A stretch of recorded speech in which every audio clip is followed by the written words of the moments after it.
I'm Alice Hart-Davis. And I'm Georgia Seago. And we're doing a tweak of the week this week, or G is doing a tweak of the week, about a new kind of laser. So G, what is this laser? So this laser is called Moxie and it's from Sciton. And it is quite a lightweight laser, which is perfect for resurfacing the skin in quite a kind of minimally invasive way. Perfect for just kind of brightening and tightening the skin. So who's going to be doing your treatment? So I'm having my treatment with Dr Jenny Doyle. Okay, well let's go and find her and ask her a bit more about it. Yeah.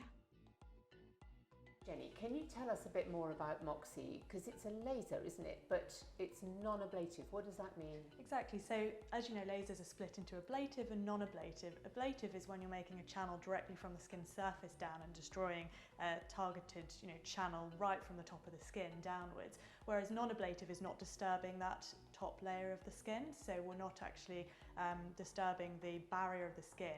The energy is being delivered below the top level of the skin. So that's the difference. And does it hurt?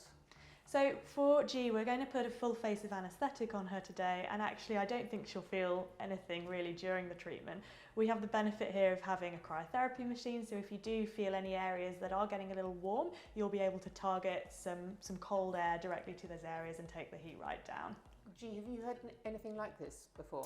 No, the only thing I've had before has been some IPL just for kind of spots of pigmentation, so I've not had anything that's kind of been like a full face approach of laser.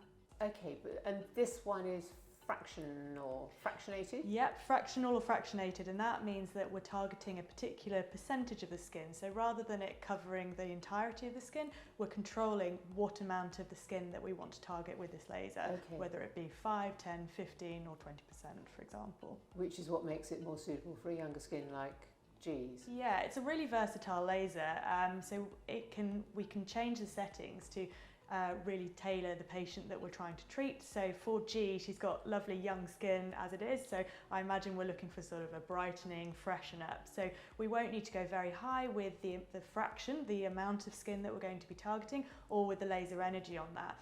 But that's not to say it can't be used for other indications. So scarring, melasma, we can increase the settings and get really good results for conditions like that too with Moxie laser.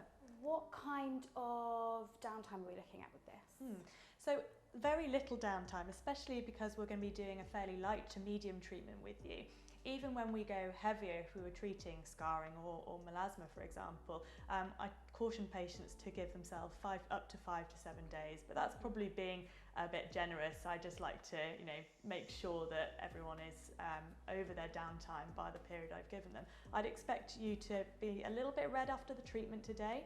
Tomorrow morning, what we'll get you to do is sleep with a couple of pillows just to make sure you're not lying completely flat, and that will minimise any swelling that you'll get overnight.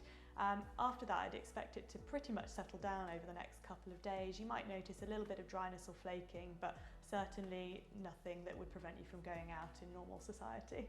Great, and so just staying out of the sun, right, is the kind of main thing to do afterwards? Yeah, so we send you home with aftercare in terms of what skincare you should be using, and essentially we just need you to be on some really gentle products with nothing active that could aggravate any inflammation or swelling that might happen.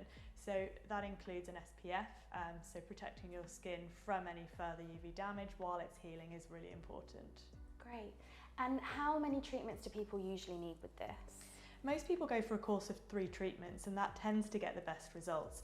After that, the results are pretty permanent. We just ask that you maintain things with good sun protection year round and pop in maybe once or twice a year for a little freshen up. Okay, great. And how many weeks are those treatments sort of spaced apart ideally? Yeah, ideally about 2 to 4 weeks in between treatments. That was so quick. I mean, that was what, 10 minutes? Yeah, so quick. You are hardly even pink. Yeah. How did it feel? Fine. The main thing that you feel is the numbness. Okay. Obviously, which it was completely tolerable. A little bit of a prickly sensation, I think, especially more sort of around the hairline, but completely fine.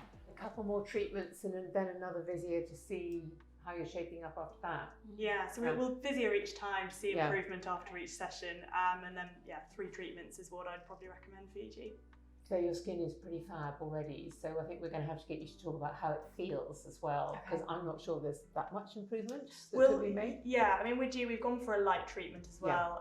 As you know, we can really pump the settings if G had a lot of sun damage or other concerns, but she's got lovely skin to start with, so what we're trying to achieve is different. We're just trying to achieve, you know, a brightening and a sort of rejuvenation of the skin. So hopefully your skin should feel really nice and velvety soft, and you should have a lovely sort of airbrushed glow. Terrific. Well, thank you very much. No worries, it's my pleasure. Yeah, that was this week's Tweak of the Week. We'll drop in some pictures of G once we got the before and afters, and thank you very much for watching. Thanks. Okay, what sort of results is Georgia seeing 10 weeks after her first treatment? These Visier images show what's lurking below the surface of the skin. So even though in real life Georgia's skin looks amazing, here are the brown spots from sun damage revealed. Even with a quick glance, you can see there's a huge improvement from before on the left to after on the right. And what Visier does is compare your results to other people of your age and skin type on their vast database. And when we look at the numbers, you can see just how big that improvement is. At the start, Georgia rated 9 out of 100, which in Visier terms is a bad score because it means that 91 out of 100 other people rated better. But after treatment, her score has improved massively to 71, so that's really impressive. This second pair of pictures looks at skin tone irregularities, and again there's a huge improvement. At the start, Georgia's score was 52, and that has shot right up to 92. So you're pretty well perfect, AG.